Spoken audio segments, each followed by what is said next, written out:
Kitchen. আজকে একটা recipe করে দেখাবো। আজকে করব পুদিনা দিয়ে পুদিনা পাতার শরবত। কিভাবে বানায় দেখতে থাকুন, শুরু থেকে শেষ পর্যন্ত ভিডিওটা চলুন। এখানে নিয়েছি পুদিনা পাতা, এখানে 2 আঁটি পুদিনা পাতা ছাড়িয়ে নিয়েছি, অল্প অল্প ডাঁটি আছে, ধুয়ে পরিষ্কার করে নিয়েছি। একটা লেবু নিয়েছি, আর এখানে চিয়া সিড ভিজিয়ে রেখেছি, রাতে ভিজিয়ে রেখেছিলাম, ফুলে গেছে, এরকম হয়েছে। প্রথমে এটাকে বাটতে হবে। এখানে মিক্সি জার নিয়ে নিয়েছি, পুদিনা পাতাটাকে দিয়ে দেবো, দিয়ে দিলাম।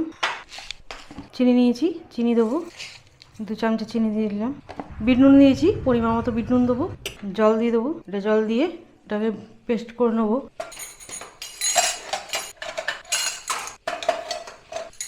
পেস্ট করে নেবো, পেস্ট করে নিয়েছি, ছেঁকে নেবো। জল দিয়ে দেবো, সেটা ধুয়ে জলটা দিয়ে দেবো। আর এটা ইফতারের জন্য বানাচ্ছি, স্পেশালি পুদিনার শরবত। যে পাতা রয়েছে এটা দেবো না।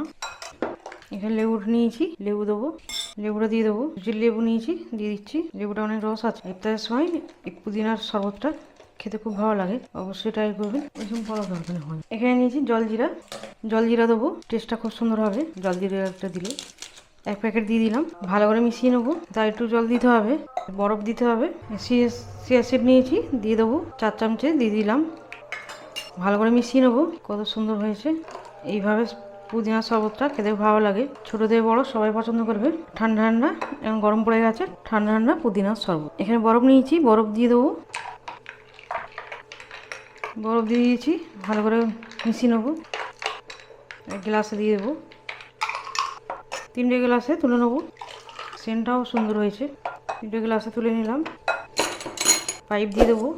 এখানে একটু পুদিনার পাতা নিয়ে সাজিয়ে দেবো। একদম রেডি পুদিনার শরবত। আমার রেসিপি ভালো লাগলে বন্ধুর সাথে শেয়ার করবে, লাইক করবে আর সাবস্ক্রাইব।